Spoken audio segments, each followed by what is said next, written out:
Federal bank account ഉടമകൾക്ക് അവരുടെ ATM കാർഡിന് പിൻ നമ്പർ സെറ്റ് ചെയ്ത് ആക്ടിവേഷൻ ചെയ്യുന്നത് എങ്ങനെയാണ് എന്നുള്ളതാണ് നമ്മൾ ഈ ഒരു വീഡിയോയിലൂടെ നോക്കാനായിട്ട് പോകുന്നത്. നിങ്ങളൊരു ഫെഡറൽ ബാങ്ക് അക്കൗണ്ട് ഉടമയാണെങ്കിൽ തീർച്ചയായും നിങ്ങൾക്ക് ഉപകാരപ്പെടുന്നതാണ് ഈ ഒരു വീഡിയോ. നിങ്ങൾ പുതുതായി ഒരു അക്കൗണ്ട് തുടങ്ങുന്ന സമയത്തോ അല്ലെങ്കിൽ നിങ്ങൾക്ക് നിലവിലൊരു അക്കൗണ്ട് ഉണ്ട് എങ്കിൽ നിങ്ങളുടെ ATM കാർഡിന്റെ കാലാവധി തീരുന്ന സമയത്ത് ബാങ്ക് നിങ്ങൾക്ക് പുതിയ ATM കാർഡ് ഇഷ്യൂ ചെയ്ത് നൽകിയിട്ടുണ്ടാകും. എന്നാൽ ഇത് എങ്ങനെയാണ് ആക്ടിവേഷൻ ചെയ്ത് പിൻ നമ്പർ സെറ്റ് ചെയ്യുന്നത് എന്നുള്ളത് മിക്ക ആളുകളും ഫേസ് ചെയ്യുന്ന ഒരു ഇഷ്യൂ ആയിരിക്കും. അപ്പോൾ ഇത്തരം ആളുകൾക്ക് വേണ്ടിയുള്ളതാണ് നമ്മുടെ ഈ ഒരു വീഡിയോ. നിങ്ങൾക്ക് സ്വന്തമായി തന്നെ മറ്റൊരാളുടെയും സഹായമില്ലാതെ വളരെ എളുപ്പത്തിൽ നിങ്ങളുടെ ATM കാർഡിന് പിൻ നമ്പർ സെറ്റ് ചെയ്യാനായിട്ട് സാധിക്കുന്നതാണ്. അപ്പോൾ എങ്ങനെയാണ് ഫെഡറൽ ബാങ്കിന്റെ പുതിയ ATM കാർഡിന് പിൻ നമ്പർ സെറ്റ് ചെയ്യുന്നത് എന്നുള്ള വീഡിയോയിലോട്ട് പോകാം. അപ്പോൾ ഇതിനു വേണ്ടി നിങ്ങളുടെ ഫോണിൽ ഇൻസ്റ്റാൾ ചെയ്തിട്ടുള്ള ബ്രൗസർ ഒന്ന് ഓപ്പൺ ചെയ്ത് കൊടുക്കുക. ശേഷം ഇവിടെ സെർച്ച് ബാറിൽ ഫെഡ് ഇ പോയിന്റ് എന്ന് ടൈപ്പ് ചെയ്ത് ഒന്ന് സെർച്ച് ചെയ്ത് കൊടുക്കുക. ഫെഡ് ഇ പോയിന്റ് എന്നുള്ളത്. അപ്പോൾ നിങ്ങൾ ആ ഓപ്ഷനിലൊന്ന് എൻ്റർ ചെയ്ത് കൊടുക്കുക. ശേഷം നിങ്ങൾ ഇതുപോലൊരു ഇൻ്റർഫേസിലോട്ടായിരിക്കും വന്നിട്ടുണ്ടായിരിക്കുക.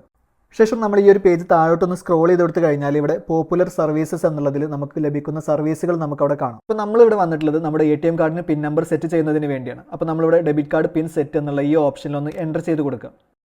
ഇവിടെ നമുക്ക് ആദ്യമായിട്ട് നമ്മുടെ ഈ ഒരു പോർട്ടലിൽ ലോഗിൻ ചെയ്യേണ്ടതുണ്ട്. അപ്പോൾ ഞാനിവിടെ മൊബൈൽ നമ്പർ ഉപയോഗിച്ചുകൊണ്ട് ലോഗിൻ ചെയ്യുന്നതിന് വേണ്ടി മൊബൈൽ നമ്പർ എന്നുള്ള ഓപ്ഷനിലൊന്ന് എൻ്റർ ചെയ്ത് കൊടുക്കുകയാണ്. ശേഷം നമ്മൾ ഇതുപോലൊരു ഇൻ്റർഫേസിലോട്ടായിരിക്കും വന്നിട്ടുണ്ടായിരിക്കുക. ഇവിടെ എൻ്റർ യുവർ മൊബൈൽ നമ്പർ എന്നുള്ള ഭാഗത്ത് നിങ്ങളുടെ ബാങ്ക് അക്കൗണ്ടിൽ രജിസ്റ്റർ ചെയ്തിട്ടുണ്ടായിരുന്ന ആ ഒരു 10 അക്ക മൊബൈൽ നമ്പർ നിങ്ങൾ അവിടെ നിന്ന് എൻ്റർ ചെയ്ത് കൊടുക്കുക.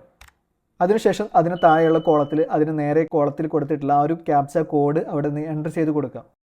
ശേഷം ടേംസ് ആൻഡ് കണ്ടീഷൻസ് അഗ്രി ചെയ്യുന്നതിന് വേണ്ടി താഴെയുള്ള ചെക്ക് ബോക്സിൽ ഒന്ന് ടിക്ക് ചെയ്ത് കൊടുക്കുക. അതിനുശേഷം ഇവിടെ താഴെയുള്ള കണ്ടിന്യൂ എന്നുള്ള ഈ ഒരു ബട്ടണിലൊന്ന് പ്രസ് ചെയ്ത് കൊടുക്കുക. ശേഷം നമ്മൾ ഇതുപോലെ ഒരു ഇൻ്റർഫേസിലോട്ടായിരിക്കും വന്നിട്ടുണ്ടായിരിക്കുക. അതോടുകൂടെ തന്നെ നമ്മുടെ രജിസ്റ്റർ ചെയ്ത മൊബൈൽ നമ്പറിലേക്ക് നമുക്കൊരു OTP വന്നിട്ടുണ്ടായിരിക്കും. അവിടെ OTP എന്നുള്ള ഒരു ഭാഗത്ത് നമ്മുടെ മൊബൈൽ നമ്പറിലേക്ക് വന്നിട്ടുള്ള ആ ഒരു OTP കോഡ് നിങ്ങളൊന്ന് എൻ്റർ ചെയ്ത് കൊടുക്കുക. ശേഷം ഇവിടെ താഴെയുള്ള കോളത്തിൽ അതിന് നേരെയായിട്ട് കൊടുത്തിട്ടുള്ള ആ കോളത്തിലുള്ള ഒരു കാൽക്കുലേഷൻ കൊടുത്തിട്ടുണ്ട്. അതിൻ്റെ ആൻസർ എൻ്റർ ചെയ്ത് കൊടുക്കേണ്ടത്. അപ്പോൾ ആ ഒരു ആൻസർ നിങ്ങൾ അവിടെ നിന്ന് എൻ്റർ ചെയ്ത് കൊടുക്കുക. അതിനുശേഷം താഴെയുള്ള സബ്മിറ്റ് എന്നുള്ള ബട്ടണിലൊന്ന് പ്രസ് ചെയ്ത് കൊടുക്കുക. ശേഷം നമ്മൾ ഇതുപോലെ ഒരു ഇൻ്റർഫേസിലോട്ടായിരിക്കും വന്നിട്ടുണ്ടായിരിക്കുക. ഈ ഒരു ഭാഗത്ത് നമുക്ക് ഏത് അക്കൗണ്ടിൻ്റെ സർവീസാണ് ആവശ്യമുള്ളത് ആ ഒരു അക്കൗണ്ട് സെലക്ട് ചെയ്ത് കൊടുക്കണം. അപ്പോൾ നിങ്ങൾ അക്കൗണ്ട് നോക്കിയിട്ട് അവിടെ നിന്ന് സെലക്ട് ചെയ്ത് കൊടുക്കുക. ശേഷം താഴെയുള്ള ഡൺ എന്നുള്ള ബട്ടണിലൊന്ന് പ്രസ് ചെയ്ത് കൊടുക്കുക. ശേഷം നമ്മൾ ഇതുപോലെ ഒരു ഇൻ്റർഫേസിലോട്ട് വന്നിട്ടുണ്ടായിരിക്കും. ഇവിടെ നമ്മുടെ ATM കാർഡിൻ്റെ ഡീറ്റെയിൽസ് എൻ്റർ ചെയ്ത് കൊടുക്കാനാണ്.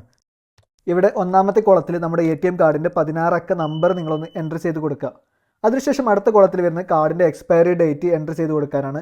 അത് നിങ്ങളുടെ ATM കാർഡിൽ ഉണ്ടായിരിക്കും. ആ ഒരു എക്സ്പയറി ഡേറ്റ് നിങ്ങൾ അവിടെ നോക്കിയിട്ട് അതൊന്ന് എൻ്റർ ചെയ്ത് കൊടുക്കുക. അതിനുശേഷം അടുത്ത കോളത്തിൽ വരുന്ന CVV നമ്പറാണ്. അത് നമ്മുടെ ATM കാർഡിലുള്ള CVV കോഡ് ബാക്ക് സൈഡിലുണ്ടാവും. അപ്പോൾ ആ ഒരു CVV കോഡ് നിങ്ങൾ നോക്കിയിട്ട് അതും അതുപോലെ തന്നെ കറക്റ്റായിട്ട് ഒന്ന് എൻ്റർ ചെയ്ത് കൊടുക്കുക. അതിനുശേഷം വരുന്ന ഭാഗത്ത് നമ്മുടെ ATM കാർഡിന് നമ്മൾ ഉദ്ദേശിക്കുന്ന ഒരു 4 അക്ക പിൻ നമ്പർ എൻ്റർ ചെയ്ത് കൊടുക്കുകയാണ്. ന്യൂ ATM പിൻ എന്നുള്ള ഭാഗത്ത് നമുക്ക് വേണ്ട ഒരു 4 അക്ക പിൻ നമ്പർ നമ്മൾ അവിടെ നിന്ന് എൻ്റർ ചെയ്ത് കൊടുക്കുക.